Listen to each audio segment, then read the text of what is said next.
All right, getting into traditional marketing. So this is going to be more of our classic form of advertising, some of the stuff that was around before the internet, before a lot of the online stuff. And we're also going to touch on kind of the housing organizations and some of the pros and cons there. And I kind of slapped them in this area, in this section, because to me, that's one of the benefits of working with a housing program is to, of course, reduce vacancy and find tenants and get people interested in your home. And if you're open to working with housing agencies, they can be very effective in that. So it seemed like it made sense for me to cover in our property marketing section here. Okay, so why even bring this up? If this stuff is dated or old school, why bring it up? Well, it's because it still works. Just because there's newer things out there doesn't mean that some of the old stuff doesn't work. I mean, look at television. I mean, yes, you have television and commercials and ads. Yes, you have all these internet streaming services, and yes, you have all this online advertising, the tracking and the pixels and all these really cool tools. But billboards are still out there.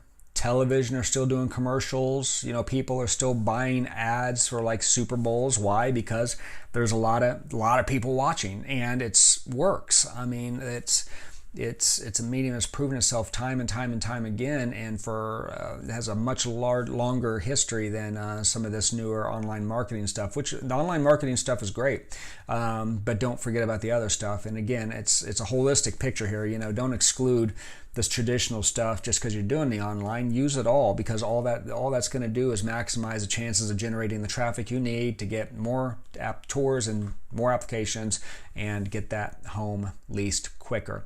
Traditional marketing, and for our cases, a lot of times is very cost effective these days. It didn't used to be as much, but with the advent of the online marketing, it's really driven those prices down in a lot of areas.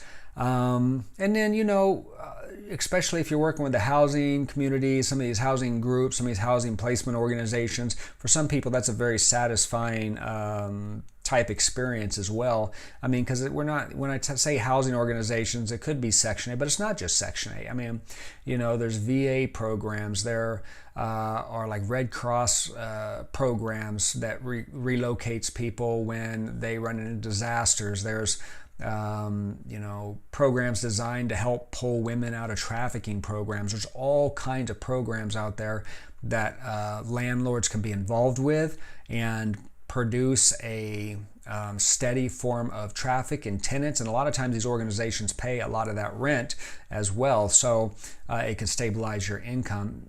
Again, there's trade-offs, just like with everything. Some organizations have a lot of hoops to jump through, some not so many, but you know, it's what is worth it to you, what is important, what is your risk tolerance, what is your inconvenience tolerance. I mean, if it doesn't bother you at all to run through admin stuff for a Section 8 program and jump through the hoops, awesome, it's a great program. If jumping through all kinds of hoops and, you know, having people come inspect your home and tell you what you can and can't charge for rent based off, you know, the limits that they're allowed, the HUD limits that are issued every year, then, you know, maybe something like that isn't near as attractive for you. But again, it's not all Section 8. There's a lot of different programs out there. So let's talk about newspaper. Newspaper used to be, of course, the thing before internet, and it's funny to me because when I did my first property management company, we started in 2004, me and my business partner, and the newspaper was a primary way that we advertised. The internet was, I mean, obviously the internet was there, but the marketing side of it just wasn't. It wasn't the same as it is today. So it was we were heavily reliant on a newspaper and yellow book ads, telephone ads. I mean, we had the Yellow Pages and Feist and I don't know, they've changed names a lot over the years, but basically the yellow pages, the phone books, and newspaper. And I remember the newspaper, it was kind of a pain because you'd either have to place a single like 3 or 4 line ad, and it was, I don't know, 50, 40, 50, 60 bucks a month for just one. And of course we billed that back directly to the property because we were third party, we were managing for other people. But we would have, reconciling that bill was a real pain. And then what we ended up doing was we would put a longer form ad in, and it would be a long skinny ad, and it would be RMS Homes, and it would list 2 bedroom, 1 bath, $350, 2 bedroom, 1 bath, $450, and just list them down, and a phone number. Wouldn't even give addresses. And then, we'd have like 3 or 4 of those running. That was another way we did it. But like this ad here that's on the slide, I don't think ours was never that, because we couldn't afford it. It was too expensive. We would do 3-line ads, 4-line ads. Anything more than that, it just got to be ridiculous, especially with many as we were running. I was actually really happy when we were able to pull our newspaper ads, just because it was so limited. And by that time, the online stuff was offering so much more diversity in what we could put in there, how we can attract tenants, the things that we can do, the way that we could track things. We did have a tracking number, and those were expensive, that we would use for the ads so we could track the effectiveness of it. Again, talking from a property management company level, it's not something you would probably want to do with a single family home, but yeah, it was just limited. These days, most newspapers, you're not really worried about the print newspaper. You're really, if you're going to advertise in them, you're going to be advertising on their online platform, and the effectiveness of them are just going to vary. Try it out, see how it works for you. If it generates results and it's cheap enough and it makes sense, then use it. If not, then don't. But in some markets it will be more successful than others, just like everything else. You just kind of know your market. You got to try some different things and see what works and what doesn't. Yard signs, always been effective. They're still effective. Property management companies use them, real estate agents use them, and there's a reason. It's they capture people's attention. What's nice about this is that this isn't just random cold traffic that are calling off of these signs.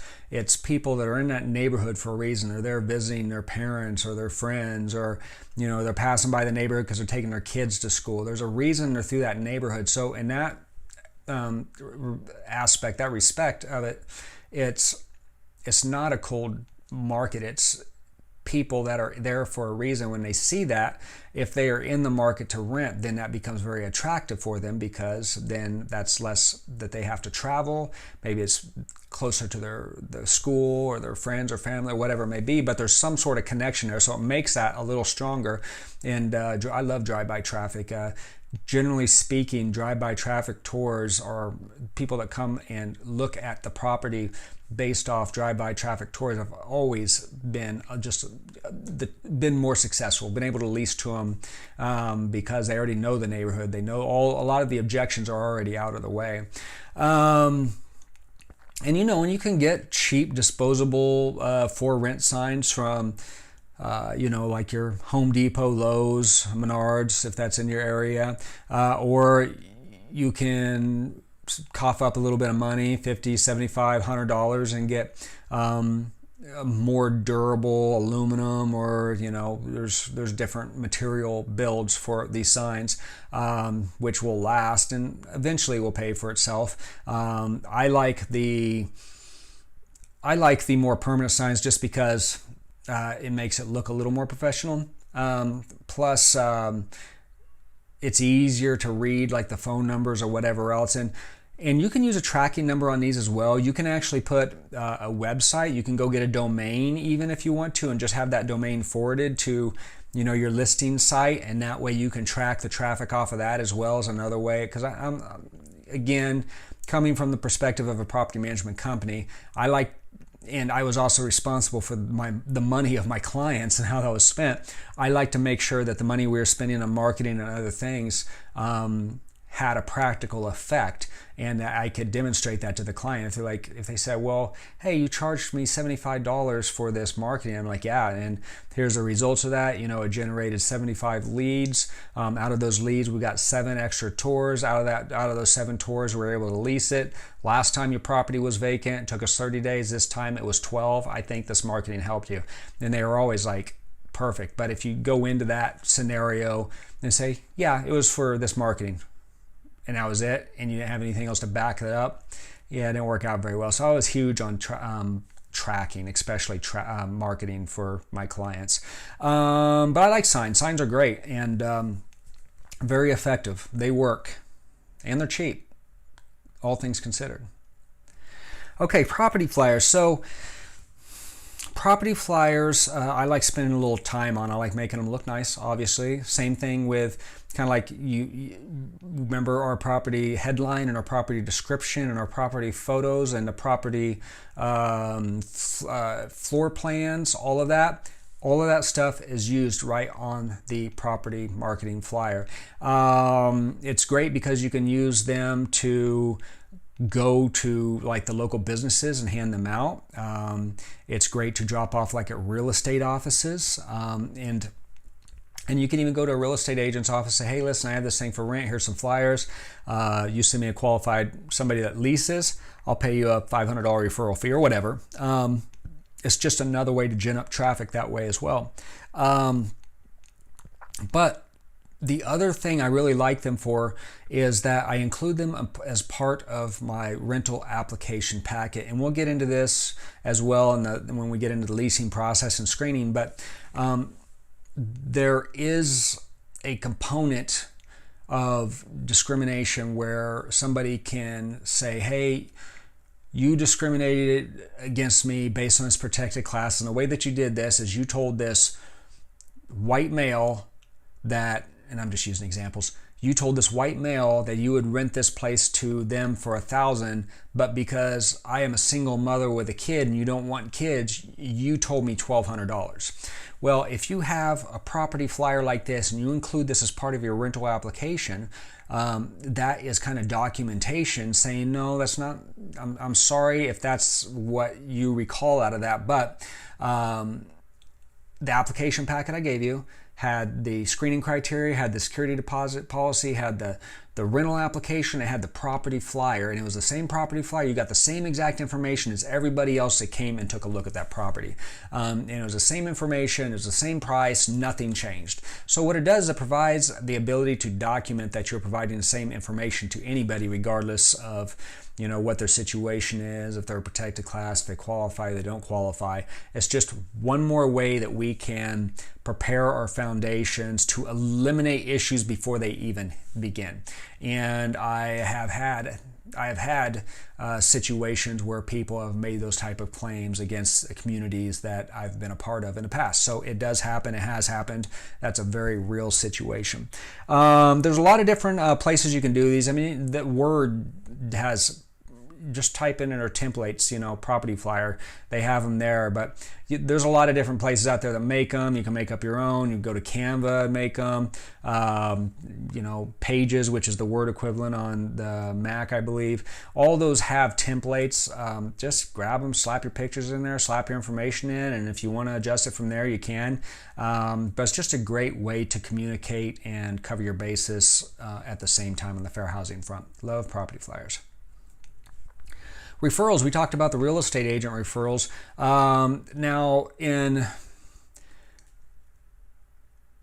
So if you manage for other people and you have to be licensed, be careful with this because you can only pay referrals out to other brokers, licensed agents in most cases, or there are some exceptions sometimes where you can pay a referral out to another resident who refers something over in the form of reduced rent or like a rent credit. But there's different rules if you are a licensed broker or an agent or whatever and you're managing for third party. But for just the normal, general, everyday landlord, give those referral flyers to the neighbors. Say, hey, listen, my home's coming up for rent here. It's going to be available in another 30 days. If you know anybody, let me know. I'll give you a $200 referral fee, or a gift card or whatever it is. And again, we talked about the real estate agents. Put it out on your social media. Say, hey, anybody that sends somebody over, they end up renting, I'll pay you this referral fee, or I'll give you this. I'll give you a gift card to this dinner, or I'll pay for a year of your Netflix, whatever it may be, whatever you decide to do. But referrals are a great way. That word of mouth traffic is, in my opinion, even better than the drive-by, because again, somebody's kind of attesting for you. So the whole is this a good landlord, not a good landlord type scenario isn't even an issue. That's kind of already just assumed that everything's legit because their friends or family are referring you over, even if they don't really actually know you.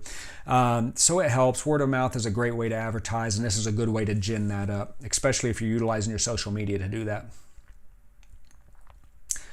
Okay, let's talk a little bit about housing organizations.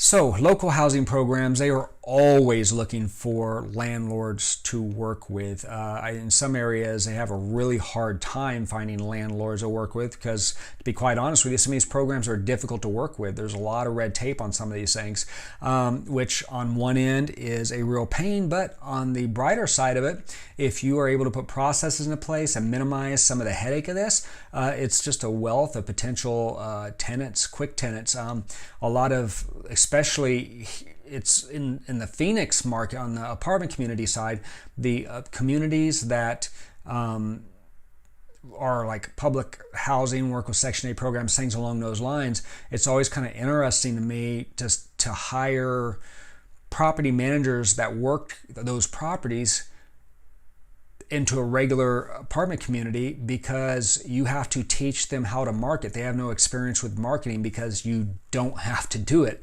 Something comes vacant, there is a waiting list of people waiting to get on.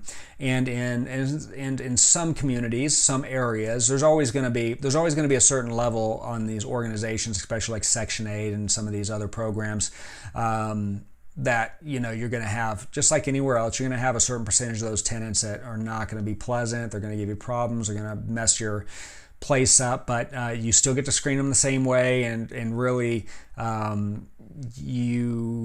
you do your screening right, it should be the same, chance of exposure of finding a bad resident than you were anywhere else. But what I do find is that somebody that's had a Section 8 voucher for a couple years, they tend to rely on it and they tend to appreciate it a lot more, and they do not want to lose that. So when it comes to those people, usually I find that they end up being better long-term residents, because as much of a pain it is for you, it's just as much of a pain it is for them to go find a new place to live and to change their voucher. And a lot of times I've had people stay a very long time, and as long as you stay on top of your rent increases, because a lot of times you have to request permission to increase your rents, and then the housing authority or whoever has to make sure that they can approve it based on the market at that point in time. There's a whole process for that stuff. But as long as you stay on top of that, then usually your market rents stay up to date with everything else. It's for the people that wait and don't keep up with that every year. The landlords that don't keep up with that every year, they end up coming out probably on the shorter end of that stick if they only do that every 3 to 5 years. Do it every year. If you're going to work with the program, work with the program. But again, it is a wealth of applicants just waiting to come move into your home. So I always suggest that if you're going to work with a program,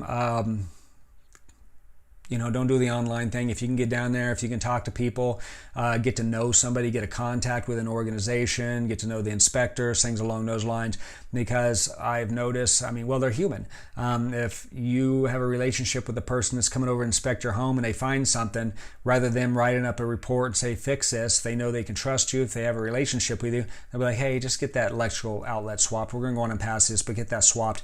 And then as long as you do that and they don't find that again, they'll give you the benefit of the doubt and make your life a little easier. And then when you need help with the program, when you have questions, having that contact, somebody you can ask, somebody that at least knows who you are, is far more helpful than trying to just work with a bunch of random people in an organization.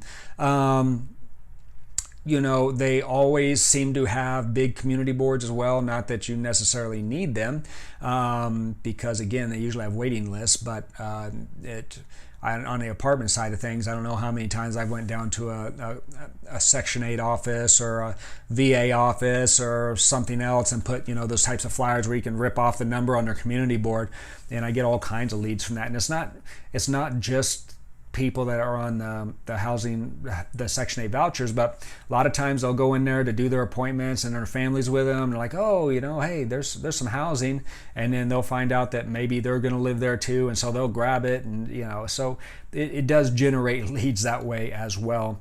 And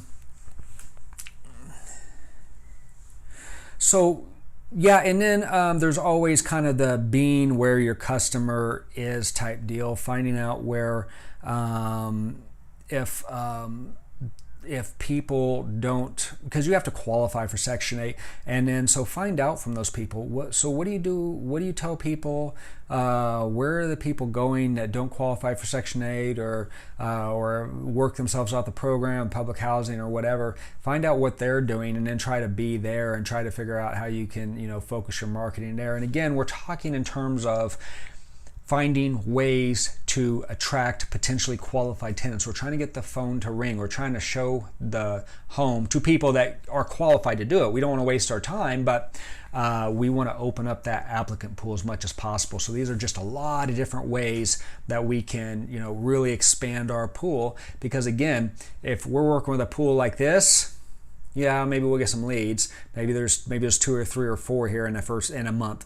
But if we're working with a pool like this, maybe there's 300 or 400. I mean, I'm throwing crazy numbers out, but which would you rather have? What would work better for you? I personally want as large of a pool as I can get. I want to rent. I want calls. I want to get somebody in my home. Okay, so the Section 8 program exclusively, and some of the VA programs mirror these. There's some other city-based programs that mirror the Section 8 program as well, but and they do vary, little here and there, and some of the things you have to do, some of the income levels, they all work off kind of like the HUD income level releases every year, but there are variances in the program, depending on the grants, depending on the financing, things along those lines. Usually, though, there's some sort of application that the landlord has to complete. They want to know about the property, they want to know about your organization, all of that stuff. They're going to make sure that your rental rates are in line, and that usually happens when somebody turns in their voucher to rent your home, but they want to make sure your rental rates are in line. When that happens, so what'll, in my experience with the authorities that I've worked with, someone will come look at the home, they'll have a Section 8 voucher, and if they want to put an application in, they have to put an application in. They have to fill out some information. You have to fill out a little questionnaire. They submit it. It starts the process in the Section 8 end. They will contact you. Somebody will show up to do a physical maintenance inspection of the home to make sure it meets all of their codes, their qualifications.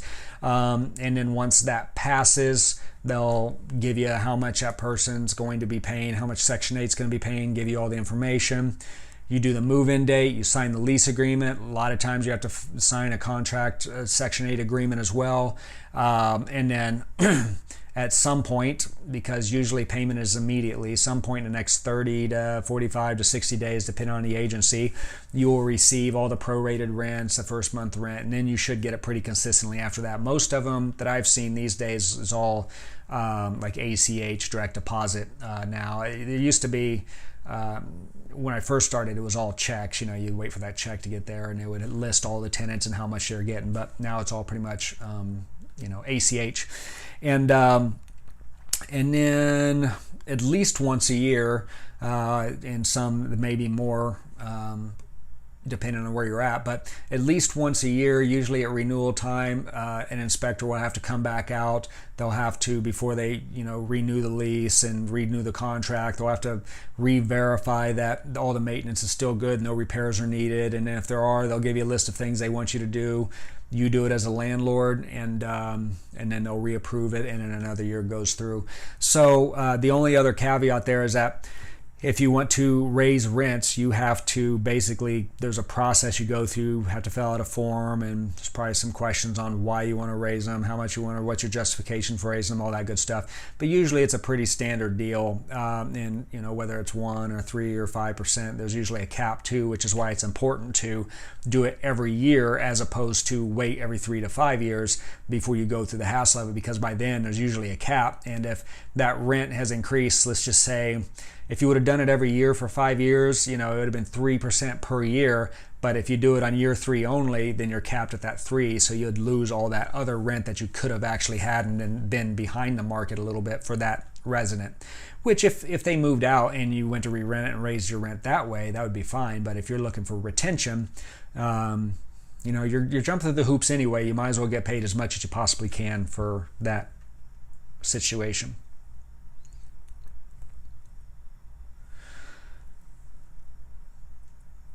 All right, so let's see here.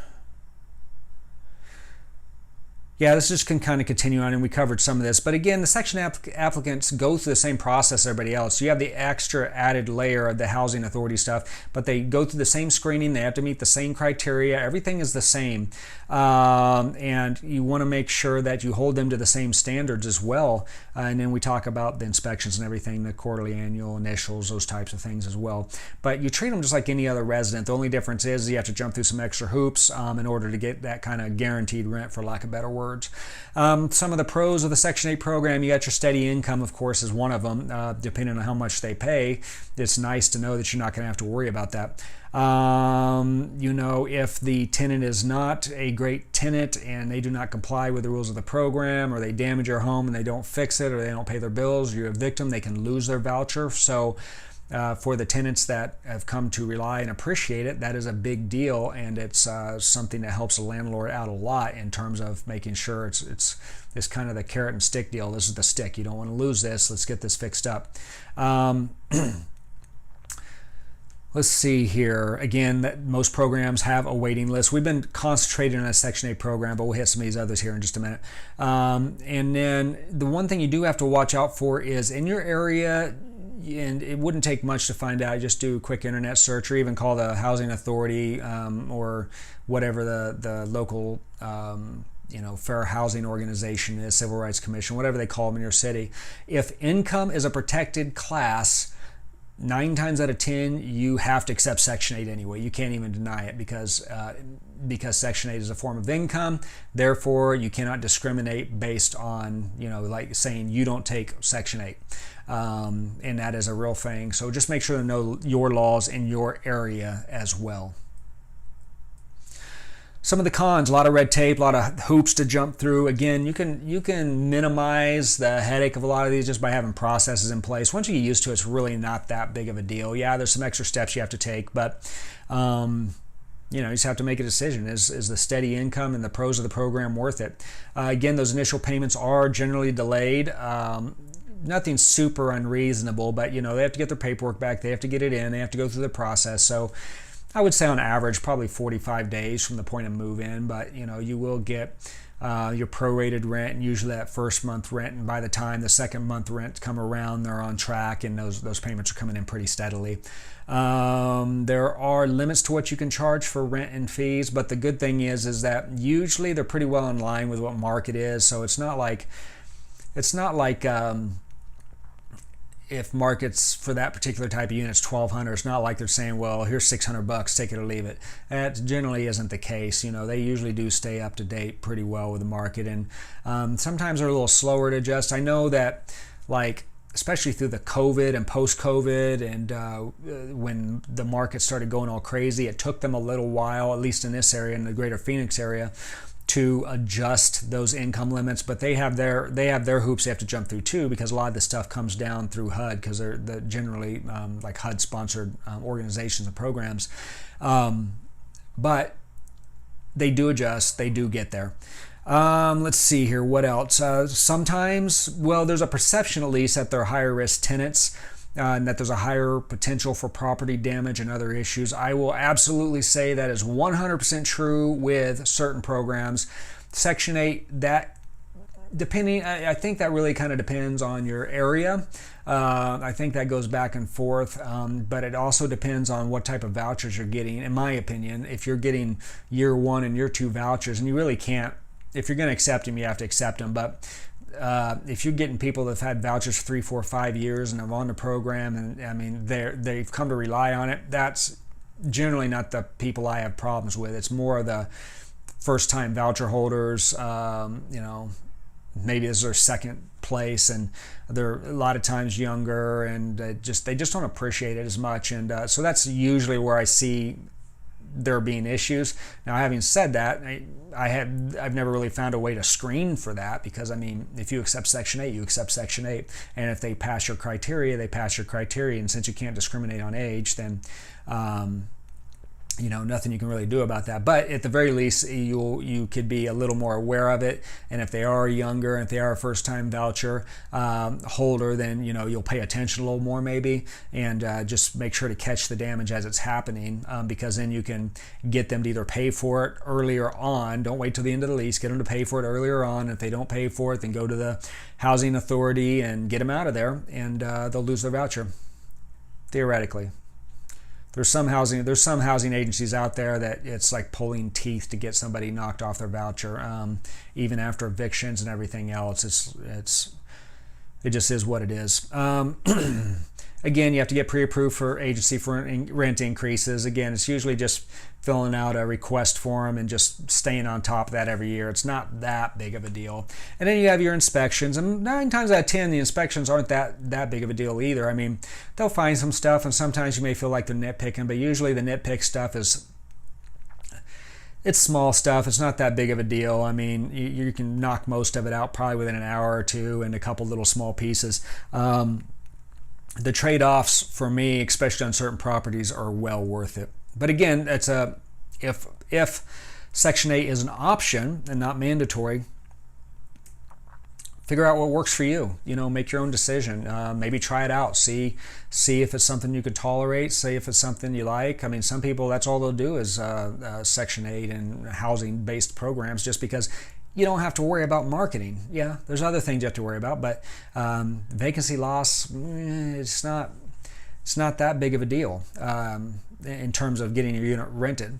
So some of the other kind of special housing programs, and there's a lot of them out there. I'm just going to throw some kind of like general ones out here, because every city, every state, every county, they can be named all kinds of different things out there. But trafficking rescue programs, a lot of times these are even church sponsored. Where I moved from, there was a large church religious organization that worked hand in hand with the I think it was a city or a state, but it was the government trafficking organization that provided funding. They helped provide housing. They would take people in. There was rescue from trafficking programs. Take them to different cities where those organizations had houses, like safe houses for them. So great program. They do a lot of really good work. Usually it's some sort of collaborative effort.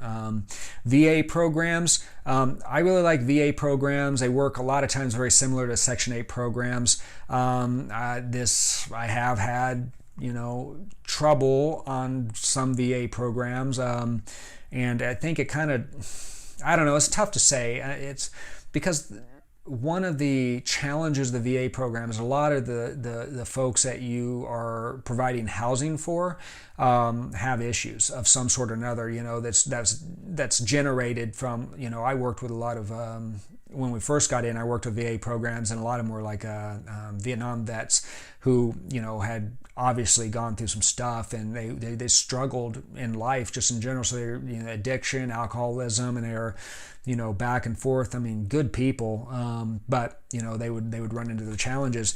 And then some of them had some more severe issues that they were perfectly fine until they weren't, and then it was destroyed. But depending on the program, a lot of programs have like contingencies in place there, so when something like that happens, then they come in and they'll pay for the repairs and that type of stuff. So again, it's what you want to work with, what you're passionate about, who you want to help if you're working with these types of deals.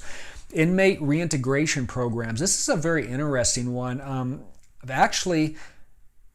I've had really good success with these programs if I isolated a property to them. So if I had an apartment community that was, generally speaking, tough to rent, whether it be layout, whether it be neighborhood, whether it be whatever it was, but it just was a really hard thing to rent, what we would do is, because these guys are always looking, I mean, these programs are always looking for housing, because again, almost everybody has restrictions against people with felonies, and especially people who are just getting out of the prison and reintegrating. But what we found that worked and was successful was that if we had a small apartment community and we only rented to people that came out of the program, and these were like your 9 and 12 and 15 and 20 unit apartment buildings, they always stayed full. There were always like probation officers like always around. A lot of these guys were fresh out of prison, and so they were looking to reintegrate. They weren't looking to go back. They weren't doing stupid things at this point in time. I know that reintegration is tough for a lot of people, and there is a point where some of them can't make it, or they fall back in and have trouble, end up back in prison. But for the most part, we had great success with this. Now, I did have, there is a little bit of an issue you got to watch out for. You got to make sure that this is truly, it's tricky, because we would say, yes, this community is open to these inmates, but that didn't mean that I can exclude other people from renting there. And I do remember one specific situation where a single female wanted to rent this community because it was close to where she worked.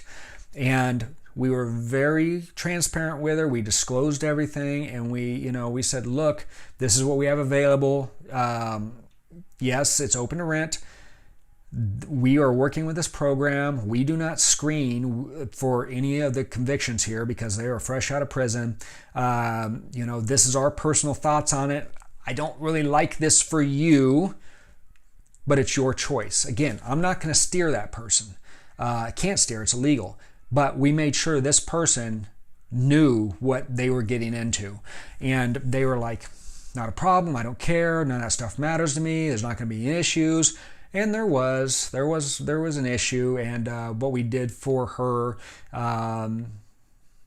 was, when the time came when there started being issues and she couldn't hack it, we just let her out of her lease and just said, well, we tried to have a conversation with you. We don't like that you moved in, but we get it, and here you go. We're not going to hold you to your lease, because that would have escalated and gone somewhere else.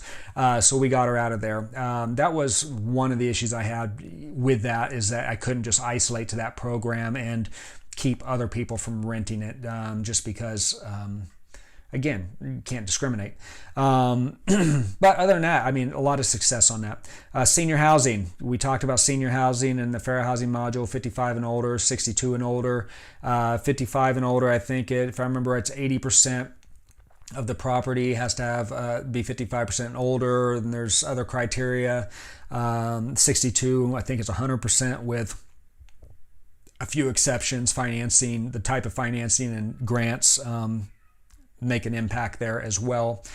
Recovering addict programs, special needs housing, foster care transition programs that, we worked with with an organization that had basically foster kids that were aging out of the program. They were too old. People wouldn't take them as fosters, and they needed to teach them how to live in the real world. So 16, 17, 18-year-old kids that were unable to be fostered. Nobody would take somebody that old where there wasn't anything available.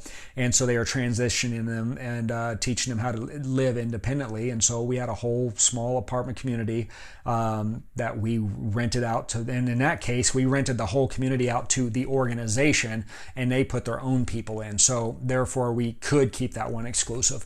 But that was a great program. And again, it was one of those deals where we kind of felt good about, that pride of feeling good about that program and helping those kids transition and giving them a path to success, at least in that part of their life. So that was cool. Independent living programs, people that are working through mental disabilities or challenges along those lines, handicaps of some sort. There's all kinds of housing programs out there. The good thing about them is that, again, there's usually no shortage of potential applicants for you. Other hoops to jump through. Great place to guarantee you have people living in your home. Okay, recapping this section here. So traditional marketing, again, that's where we're touching on the newspapers, the signs, of flyers, referral programs, all that stuff. We talked some about the Section 8 program and some of the other housing programs, and then our specialty programs as well. Once again, all designed to drive traffic to your property, which is what this whole property marketing section is about. So, let me see. Okay, so we are coming up just over an hour, and again, I like to keep these about 40 minutes to an hour, so we're going to wrap up this session today, and when we come back next session, we're going to be talking about online marketing. Again, we've already touched on the prepping of that, the pictures and the descriptions and the headlines and some of those things, but we're going to talk about some of the platforms that are out there for you, free and paid, some of the kind of semi-property management platforms, what syndication is, everything that we can think of that could help guide you to navigate through this online marketing world for landlords. So I hope this was helpful for you today. I hope there's a lot of good information. Again, make sure if you're part of the Landlord Lounge program, make sure to join us for our weekly live Q&A session. Jump on. And even if you don't have any questions, I always think it's a good idea just because other people may have questions you never thought about, and perhaps it'll be something that will help you as well. So we'll wrap it up here and let you get on with your day or your evening. Thank you once again for watching. We'll see you next time.